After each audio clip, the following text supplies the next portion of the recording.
Hey everyone, today we're diving into one of the most dramatic and disastrous military campaigns in history, Napoleon's invasion of Russia, also known as the Patriotic War of 1812.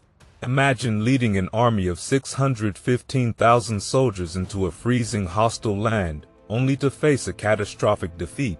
That's exactly what happened to Napoleon and his Grande Armée. Let's break down what led to this epic downfall. So, why did Napoleon invade Russia? It all started after the Battle of Friedland in 1807. Napoleon had just defeated the Russians and met with Tsar Alexander I to negotiate peace. They did this on a raft in the middle of the Grande River. Talk about dramatic. They signed the Treaties of Tilsit, which forced Russia to join the Continental System, Napoleon's embargo against his arch-rival, the United Kingdom. Russia also had to acknowledge the Grand Duchy of Warsaw, a new French client state carved out from Polish territories.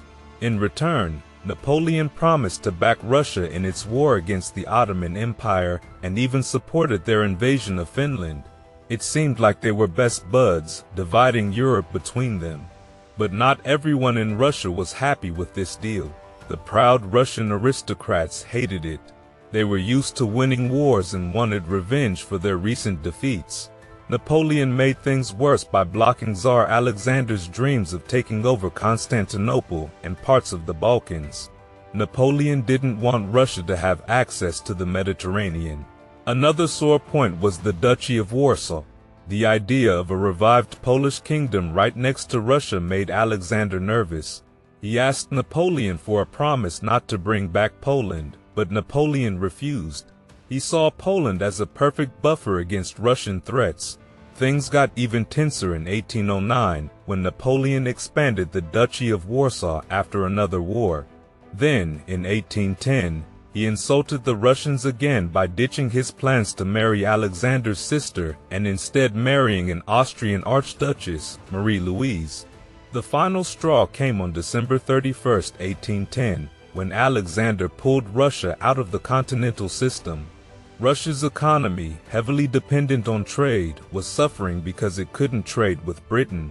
This led to a financial crisis, and Napoleon felt betrayed. By spring 1811, it was clear, war was coming.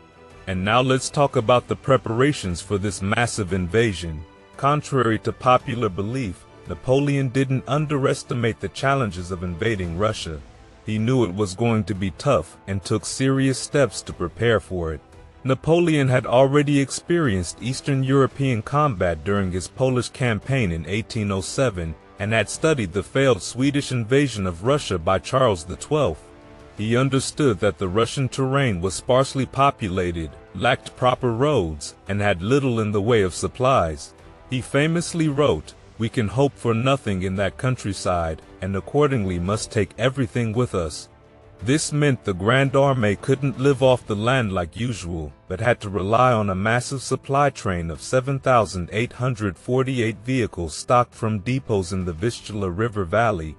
Napoleon also knew about the dangers of the brutal Russian winter, but planned for a quick campaign starting in early summer, aiming to finish before winter set in. From autumn 1810 to summer 1812, Napoleon assembled the largest invasion force Europe had ever seen. By June 1812, he had 12 army corps ready in northern Germany and Poland, totaling a staggering 615,000 men. Of these, about 302,000 were French, with the rest coming from across French-occupied Europe. This included 90,000 Poles and Lithuanians, 190,000 Germans from various regions, and 32,000 Dutch, Swiss, Italians, Spanish, and Portuguese. However, apart from the French and Poles, many of these troops were not enthusiastic about serving Napoleon and were there out of obligation. The army also had around 200,000 horses and 1,372 guns.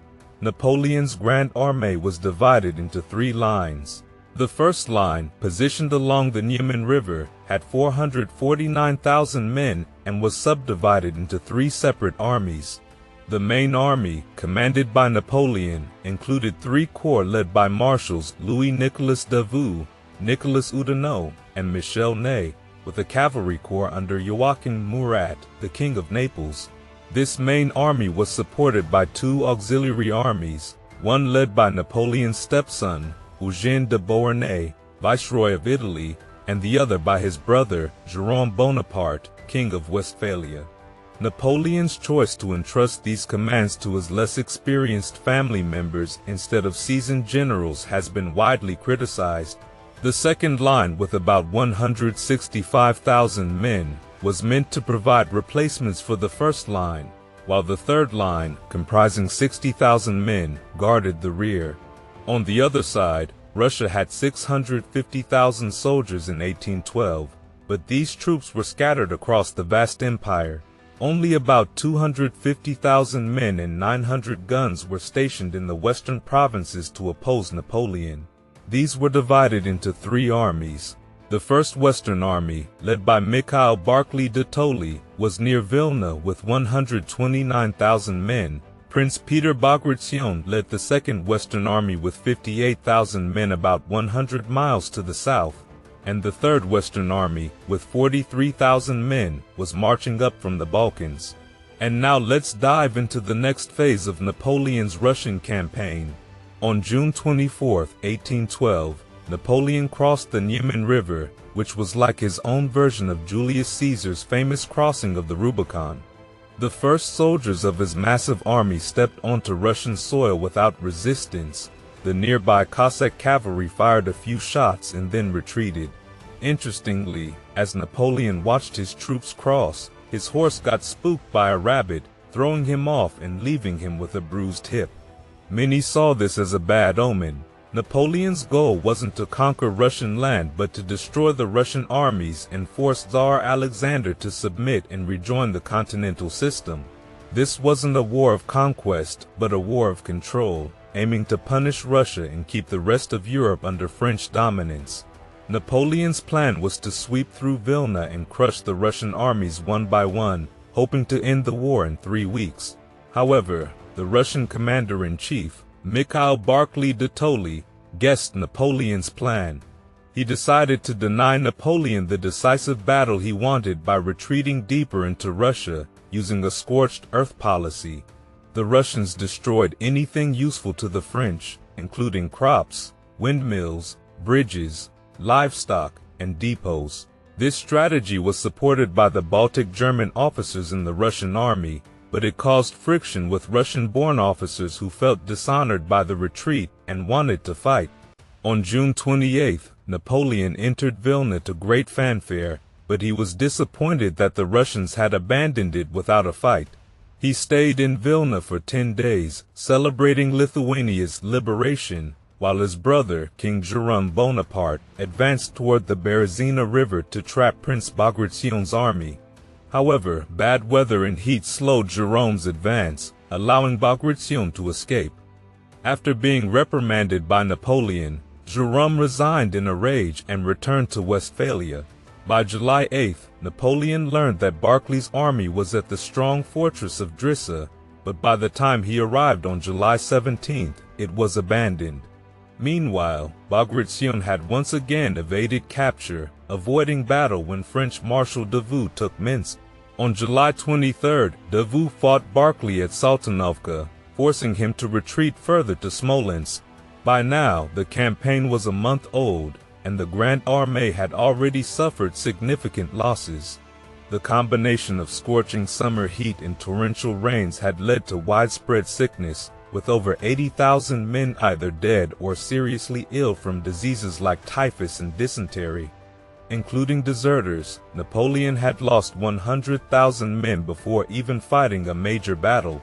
The supply train struggled due to poor roads, and the Russians' scorched earth tactics led to starvation and malnutrition, especially among the horses, which began dying in large numbers. On August 4, Bagration joined Barclay at Smolensk. By this point, there was severe tension between the Russian officers and the Baltic German officers, with the Russians threatening mutiny if Barclay didn't stand and fight. Reluctantly, Barclay started planning an offensive. Napoleon was thrilled, finally seeing a chance for the battle he needed. He quickly moved over 200,000 men across the Dnieper River and advanced on Smolensk. However, on August 14th, the Russian rearguard made a heroic stand at the First Battle of Krasnoye, delaying the French advance.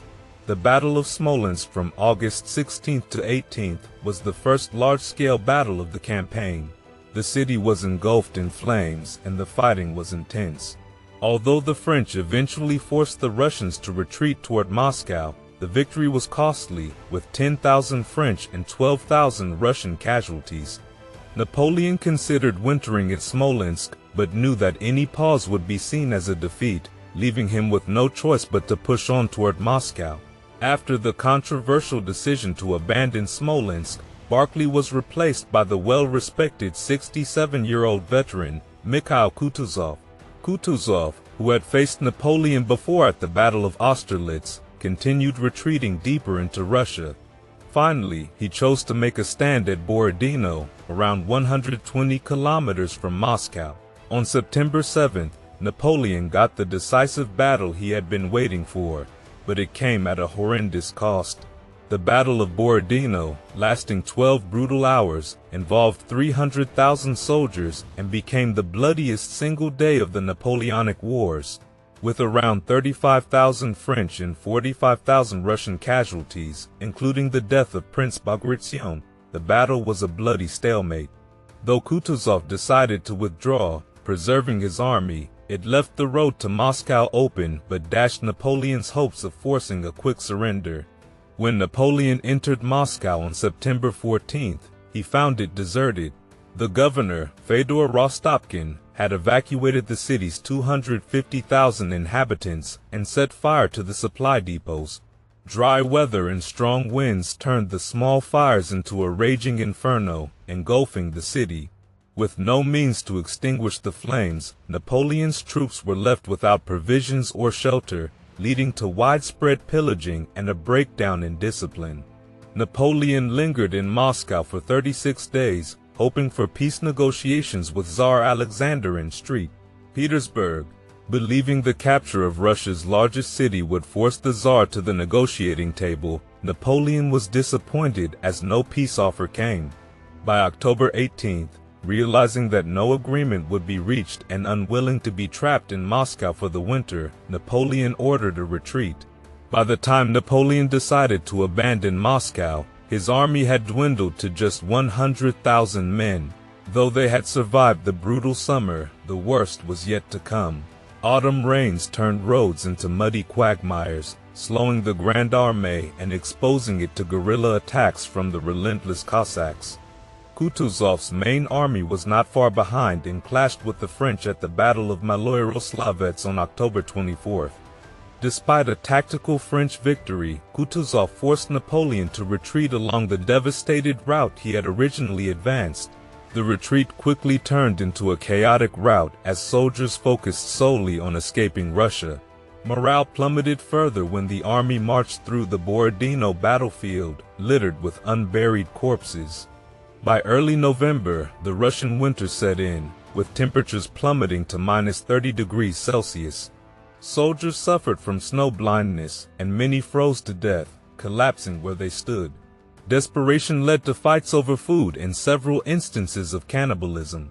Napoleon reached Smolensk on November 9th with only 60,000 men left. Almost all the horses were dead, and most of the artillery had been abandoned. The provisions in Smolensk were quickly consumed, leaving many soldiers with nothing. As they left Smolensk, the French fought the Second Battle of Krasnoye, suffering another 30,000 casualties. French Marshal Ney distinguished himself with a heroic retreat across the Dnieper after his corps was cut off from the main army. As Napoleon approached the Berezina River, Kutuzov aimed to trap him. Russian General Peter Wittgenstein's corps moved from the northeast, while Pavel Chichagov's army approached from the southwest. The Russians converged on Napoleon's army at Borisov, leading to heavy fighting from November 26 to 29. Napoleon's engineers hastily built a pontoon bridge across the freezing Berezina, allowing the core of his army to make a desperate, chaotic crossing, costing another 40,000 lives.